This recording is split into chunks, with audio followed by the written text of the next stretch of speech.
For this month's TBR Tailspin, I am trying something new. Right in the very first episode, I pointed out that the game board was initially designed to be a two-player game that I had just co-opted, and I had a couple of viewers that were kind enough to suggest that when and if I was able to figure out a way to make this a two-player TBR game, they would be interested in coming along and having a go with me. So for this round, I am going to be joined by Mashou at Bookwood. I will link her channel down below.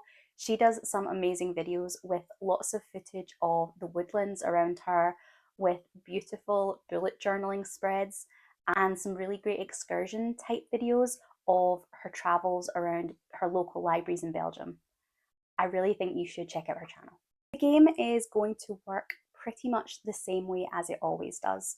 We will take turns rolling the dice, and we're trying to move from the nest in one corner of the board up to the top of the sky. If you land on an updraft, that carries you forward, letting you skip some of the board. If you collide with another dragon, it sends you backwards and you have to make up the ground you've lost. If you land on that tailspin in the middle, it could go either way, forwards or back, but you will get a cover color challenge added to your TBR. In this two-player version, the game runs until one of us reaches that top point in the sky, and then the winner is able to add a forfeit to the loser's TBR, either a specific book or an extra prompt that they want them to fulfill. Each time you roll, you land on a coloured spot, and those spots generate prompts to pick from. The blacks are rereads, the blues are mood reads. The yellows tell you to continue with the series you're working on, and the greens make you pick a prompt from the card pile. The reds are challenge books, so things like existing readathons, buzzwordathon, challenges that you might be taking part in, and the purples are personal goals. For me, this has been picking arcs to help clear my NetGalley backlog, but it could also be reading library books or working on a personal backlist project. The only rule is that that personal goal has to stay consistent for the entire round of the game. We decided that for this round, we were both going to be rolling a d20. Mashou picked the green counter, and I am playing as the yellow. I guess we probably should roll to decide who goes first. Okay. I'll roll on. I'm going to aim and hope that I roll on the screen that I've set up. Oh, well, it kind of came. Good luck. Oh, so I have. Yeah. Again, you might need to trust me that it's hard to see, but it's a bit clearer there. That's an 18. So I'm not going to lie, I might be winning here. 17. You go first. That is a 12. So I'm yellow. So I go 1, 2, 3, 4, 5, 6, 7, 8, 9, 10, 11, 12. So I landed on the yellow. So that is a continue a series you've been working on prompt. My choice when it came to continuing a series was a fairly easy one. I'll be reading Book 6 in the Dungeon Crawler Carl series by Matt Dinniman, The Eye of the Bedlam Bride. I started reading this series earlier in the year. There was so much hype around it, and I honestly wasn't sure I would enjoy it with it being lit RPG, but I have flown through these books every chance I got, and for the past couple of months it just hasn't fitted on my TBR. So now that the prompt is to continue a series, then that's absolutely what I'm going to be doing. So, would you like to roll now?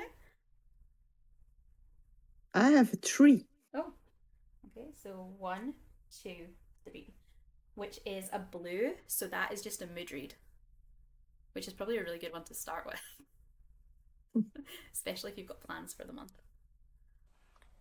For this first prompt, a mood read, I am going to read this French edition of Looking for Growth by Alexis Hall. In French, the title is Bienvenue dans la Guilde.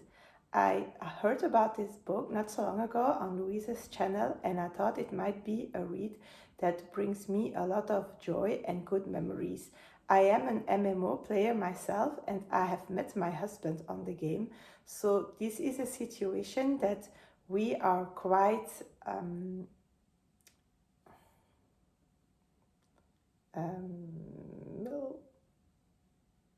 familiar with.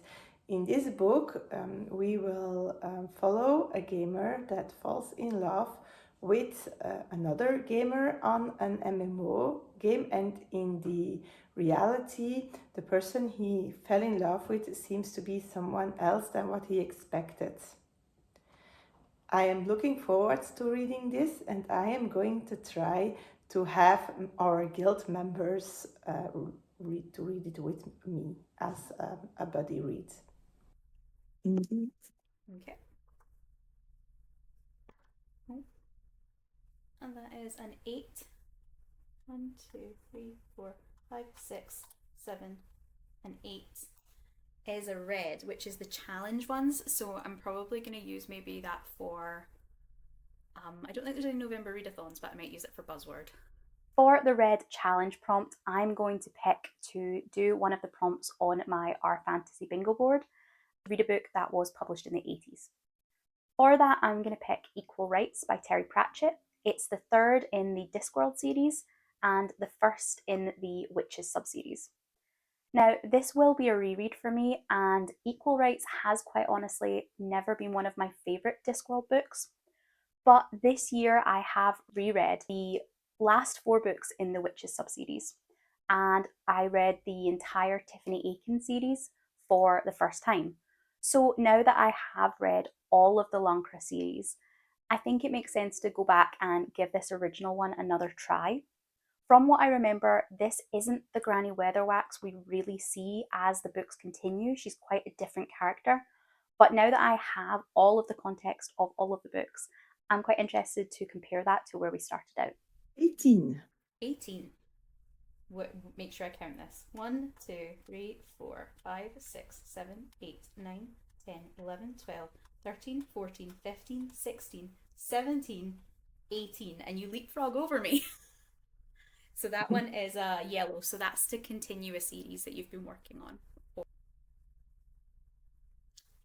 That will be easy. That will probably be my Fitsalong book. Oh, are you doing the Fitsalong? Or yes. I am quite far now. That is but I'm also rereading the Avalon Cycle from Marion Zimmer Bradley. And those 2 are fixed. But then I have I start some series and I have a lot of them going on. But then I also have to see what is available in the library. But Fitsalong or Marion Zimmer Bradley, that I'm sure. They're both big chunky series to work through, so good luck with those. For this second prompt, I am going to read this book, of which I hold the Dutch version. It is the first part of Mists of Avalon by Marion Zimmer Bradley. I have a reread project going on for this complete series, and instead of reading them by publication order, I am reading this series in the chronological order of the events that are in it. And so this is my one but last read for this series. I remember a lot of this book because I used to watch the movie over and over again when I was way younger, and I am looking forward to read it and to see if my memories are still in line with what the book in reality is. Okay, so if I go again. Oh, I knocked it off again. That is a 12. So 1, 2, 3, 4, 5, 6, 7, 8, 9, 10, 11, 12, which is a green, so it's a prompt card. So if I take this, and I'll maybe stack mine to this side here, and it is a book that is set outside of the UK or the US. So that should be fine. I'm sure I can find something for that. It might have to be something contemporary, maybe, not a fantasy, but we can do that. My green prompt was to read a book set outside of either the UK or the US. And for this one, I've picked Heather Fawcett's upcoming release, Agnes Aubert's Mystical Cat Shelter. This is a cozy fantasy with, I think, a fairly strong romance element that is set in 1920s Montreal.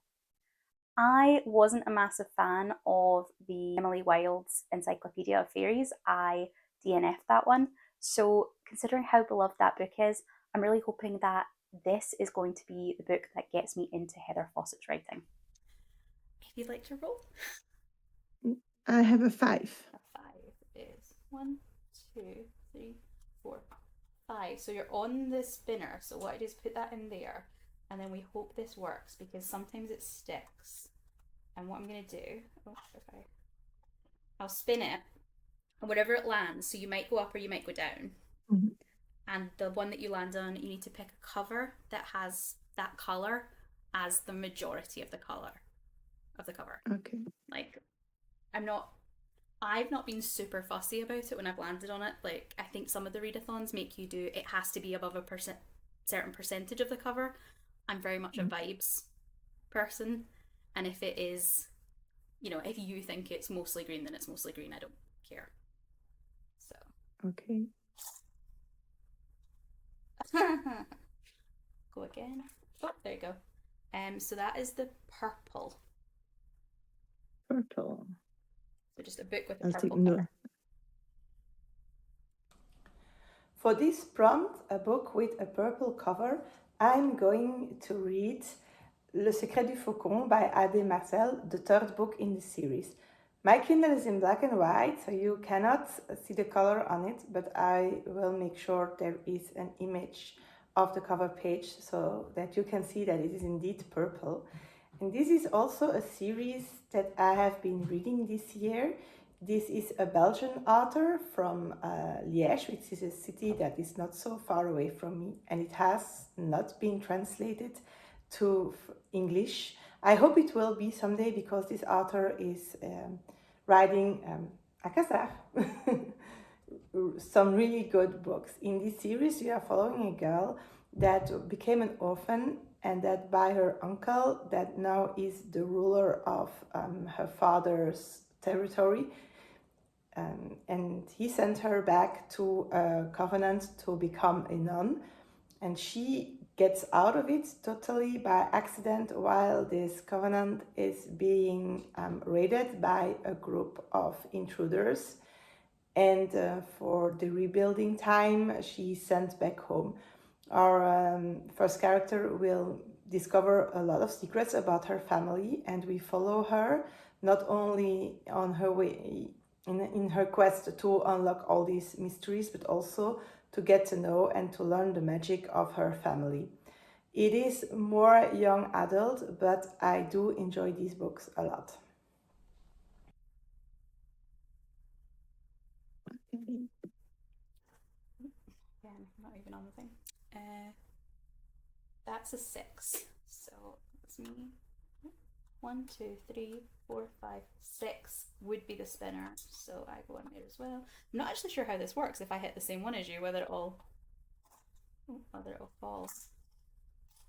So I got blue and I fell backwards. For a blue book cover, I'm going to be picking The Killer Question by Janice Hallett. I've enjoyed the Janice Hallett books I've read in the past. I've not read her entire backlist, but I have really enjoyed the way that she presents her mysteries entirely through snippets and emails and text messages and mixed media in general, and you get that sense of playing along with the detective. I've been on my library's waitlist for this one since I spotted that they were going to be getting it into stock, and at the moment, just before the book comes out, I think I'm quite near the top. So I'll probably be reading this quite early on in the month so I can get it back for everyone else on the list to read. Would you like to roll again? 15. Oh, good. That's a good one. Come around this side. 1, 2, 3, 4, 5, 6, 7, 8, 9, 10, 11, 12, 13, 14, 15 is a purple. So that's the personal goal one. For this next prompt, a personal goal, I will first tell you about the goal that I am aiming for this November. In Wallonia, we have a month going on, a monthly or a month-long In Wallonie, we have going on a month-long sensibilisation campaign for Belgian literature. It's called Lisez-vous du Belge. And I would like to read some of the works that are translated to English. That turned out to be a real challenge, but I still found some. Which one is this book that I am going to read for this prompt? And this is a non-fiction book, and it is written by Sabine Dardenne. In French, it is called J'avais 12 ans, j'ai pris mon vélo et je suis partie à l'école. Or translated, I was 12, I took my bike and I left for school. But the English title is I Chose to Live. This is a book with a lot of trigger warnings. It is written by one of the two children that survived the abductions and killings by Marc Dutroux, who is also called the Monster of Belgium. If you like true crime, you can Google around and you will come across some videos about him. This was a monster, because is what he is, that has got Belgium in his grip in the late 90s.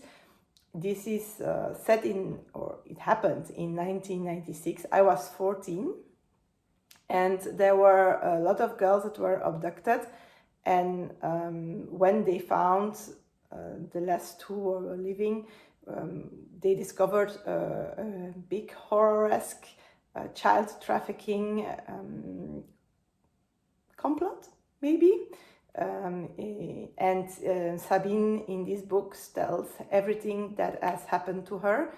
It is very interesting if you like true crime and to know what can go in the mind of a child that has to face this type of abuses. I have read this book, so it's a reread for me, but I am going to read it again. It is quite a long time ago, and I think that cases like this should never be forgotten, so that there can never happen again. I will propose, but I'm not certain yet if she will accept, to my oldest, who is now 14, to buddy read this book with me, so that she can have some insights in how dangerous the world can be for young girls. Okay. Indeed. And for me, that is a 13. So 1, 2, 3, 4, 5, 6, 7, 8, 9, 10, 11, 12, 13. Puts me onto the blue, which I think is a mood read. For a mood read, I am going to be picking A Deadly Night at the Theatre by Katie Watson. This is the 5th book in the Three Dahlia mystery series. I've been really enjoying this mystery series. I started it back in February and I flew through those first 4 books almost back to back. I've been massively anticipating this one. It has been available for a couple of months. I've seen it on my library shelf, but it's never fitted in a TBR, and the past couple of months have been quite TBR heavy. So this is the perfect chance to get to a book that I've been really anticipating. And your roll? A 1. Oh, I mean, it's better than nothing, isn't it? So you jump over the thing, and that is it's another purple. Oh, that's great. This is working quite well. And another prompt that is to read a book for a personal goal of mine. And so I go on with my Belgian authors that have been translated to English. This book is called The Coming of Joachim Stiller, and it is by Hubert Lampeau. This book is also a reread for me. I have read this one in school, in secondary school. We study it because it is considered a Dutch classic. And it's also one of the first books written in magical realism by a Dutch-speaking Belgian author. I remember that I liked this book very much, and therefore I will reread it to see if I still like it that much, and if or my liking for this genre has evolved or not, since the magical realism is still one of my favorite genres. Oh, I got a 20. So Oh, great. I know. To make up for me falling. 1, 2, 3, 4, 5, 6, 7, 8, 9, 10, 11, 12, 13, 14, 15. Oh, 15, 16, 17, 18, 19, 20. So that's a blue, so that's a mood read for me.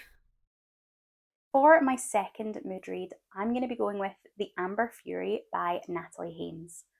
I've read some of Natalie Haynes' books in the past. They've tended to be Greek mythology retellings, and I've always really enjoyed her writing style. This is an older book. It is a contemporary setting, and I don't think it's a reimagining of an actual myth. This is the perfect choice for a mood read because, although I was interested in the past, I hadn't really thought about it until I was looking up my library's website to find that Katie Watson book, and this popped up on the dashboard reminding me it existed, and so it seems like a really good choice to pick for this prompt.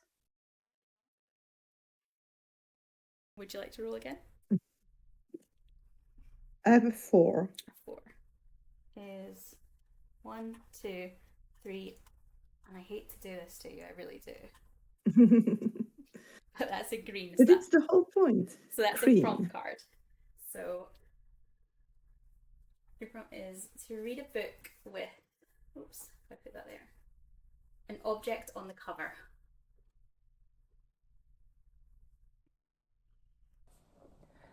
I am very happy with the next prompt, which is to read a book with an object on the cover, because I have this one and it holds a boat, which is an object. And again, it is a Belgian author that has been translated to English. This is also a very old book. It is by Georges Simenon. This is the author of the Maigret books that have been turned into TV series, so maybe you have come across them. This book is called Aboard Aquitaine in English, and you cannot find it as a novella by itself. It is in English only published in a book that is called The African Trio, with 2 other novels or novellas that are set in more African countries. In this book, we will be following a man that goes on a boat to make the trip from Bordeaux in France all the way to a harbor at the Congo River. And on this boat, someone will make a false accusation that the wallet was stolen, and we will, together with the main character, try to solve this mystery.